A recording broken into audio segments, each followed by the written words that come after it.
এক বনে বাস করত এক ছোট্ট পাখি, তার নাম টুনটুনি। দেখতে সে ছোট হলেও বুদ্ধিতে ছিল অনেক বড়। প্রতিদিন ভোরবেলা সে গাছের ডাল থেকে ডাল উড়ে বেড়াত, গান গাইত আর খোঁজ করত খাবার।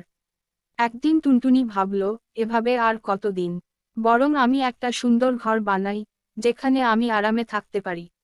সে গাছের ডালে শুকনো পাতা, ডাল ও তুলা দিয়ে দারুণ একটা বাসা বানালো। সেই বাসায় সে একা থাকত, তবে কারো কোনো ক্ষতি করত না। একদিন দুপুরে একটা বিশাল বাঘ ঘুরতে ঘুরতে সেই গাছের নিচে এল। তার অনেক ক্ষুধা পেয়েছিল। গাছের ওপর টুনটুনিকে দেখে বাঘের মুখে জল এসে গেল। সে বলল, ওই টুনটুনি, তোমাকে আমি এখনই খেয়ে ফেলবো। টুনটুনি ভয় পেলেও মাথা ঠান্ডা রাখল। সে জানত, ভয় পেলে চলবে না। তাই সে মিষ্টি করে বলল। বাঘ মামা, তুমি আমাকে তো খেতেই পারো, কিন্তু তার আগে একটু গান শুনে নাও না। বাঘ অবাক হয়ে বলল, গান শুনে কি হবে? গান শুনলে মন ভালো হয়, খাওয়ার সময় আর আনন্দ হয় না। বাঘ ভাবল, ঠিকই তো, গান শুনে নিলে ক্ষতি কি। টুনটুনি শুরু করলো তার মধুর গান। চল চল তুই ছোট পাখি, জয় কর আকাশ, বুদ্ধিতে তুই বড়, ভয় নাই দে সাহস। গান গাইতে গাইতে সে এক ডাল থেকে আরেক ডালে লাফিয়ে যেতে লাগলো।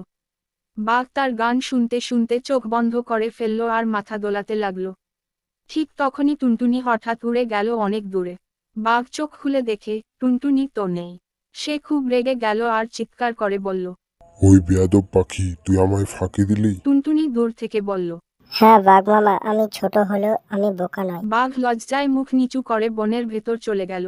টুনটুনি আবার নিজের বাসায় ফিরে এল, খুশিতে গাইতে লাগলো তার নতুন বিজয়ের গান।